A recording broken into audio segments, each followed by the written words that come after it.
En Europa suenan tambores de guerra. De guerra, sí. Nadie habla de ellos, solo algunos líderes se atreven. Rusia golpea, Irán amenaza, China avanza.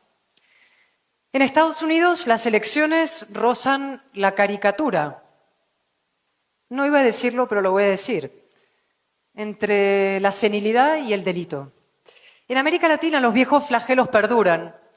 El caudillismo, la pobreza, la polarización. ¿Y qué decir de España? Eso daría para otra conferencia. Y sin embargo, yo no consigo desanimarme y ustedes tampoco deben hacerlo. Todo lo contrario. El pesimismo es la coartada de los cobardes. La excusa para no hacer nada, quedarse en casa. Total, topa todo mal, ¿no? Y algo mucho peor. El pesimismo es el mejor aliado del populismo y del autoritarismo. La vida al baño María no existe, y mucho menos la militancia democrática, el patriotismo al baño María. Defender la libertad, denunciar el abuso de poder, combatir el crimen y la corrupción, nada de esto puede hacerse sin un alto grado de resistencia, sin conflicto y sin coste. A veces ese coste supera lo más sagrado. Pienso en mi queridísima amiga María Corina Machado, una heroína en Venezuela.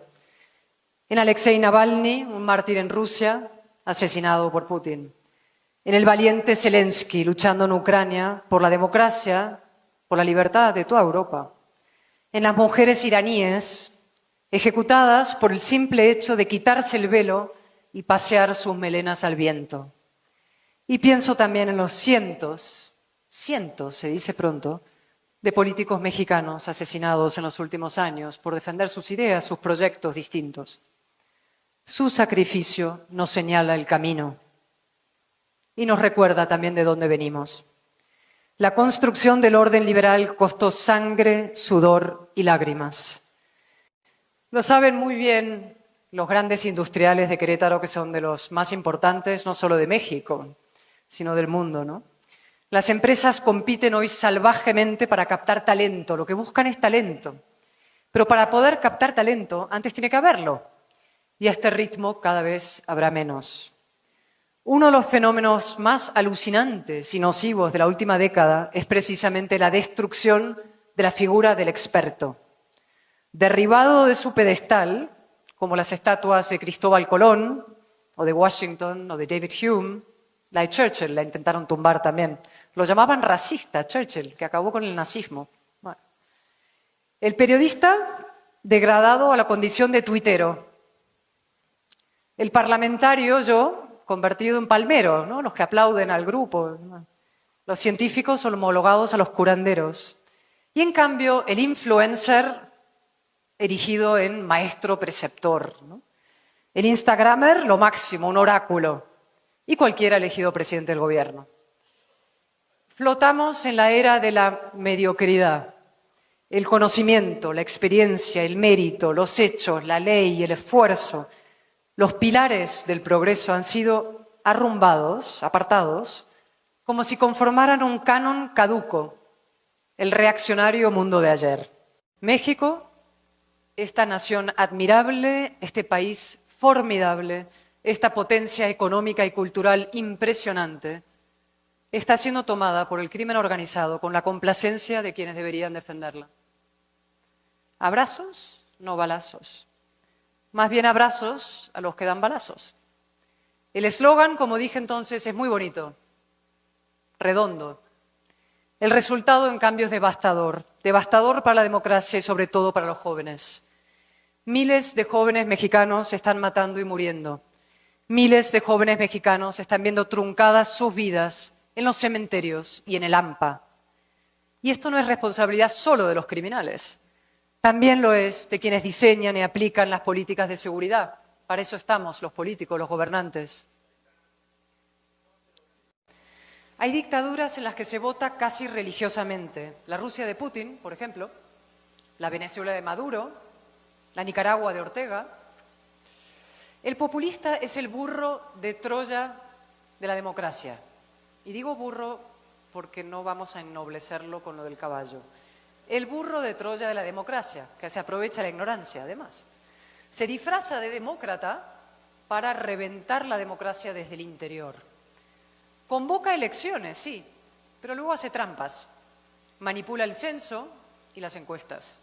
Compra votos. Una paguita por aquí, un subsidio por allí, una ayuda por allá.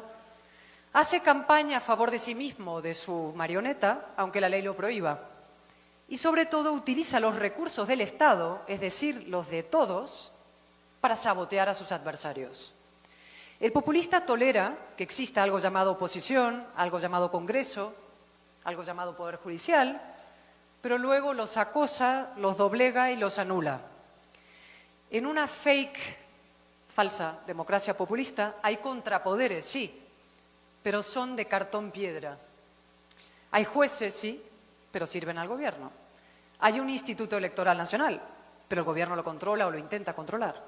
Hay leyes, sí, pero el gobierno las aplica a conveniencia, látigo para el adversario, impunidad para los amigos. Y también hay periodistas, por supuesto.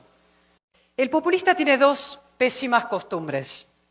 La primera consiste en tratar a los ciudadanos como si fueran niños menores de edad, a los que no se les puede decir la verdad, no vaya a ser que no la entiendan, o peor aún, que sí la entiendan y luego no les voten. Esa pésima costumbre se multiplica en los discursos dirigidos a los jóvenes. Ahí el populista se convierte en el hada madrina de un cuento infantil. Todo mimos, todo halagos, todo promesas de imposible cumplimiento. En realidad, más que una hada madrina, el populista es un padrino, a lo Vito Corleone. O por seguir con la metáfora cinematográfica. ¿Se acuerdan del Libro de la Selva? Versión Disney. Hay un personaje. El populista es como la serpiente Kaa, que le canturrea a un hipnotizado Mowgli. Confía en mí, solo en mí.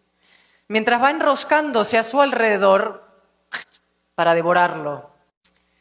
Estimados jóvenes, ustedes tienen en su mano que la política no sea un barrizal, un lodazal, donde chapotean pícaros, egoístas, corruptos, mediocres, y en cambio se acerque a su ideal, la gobernanza íntegra, integradora, inteligente de la casa común de los mexicanos. La razón necesita representación y la necesita de forma urgente.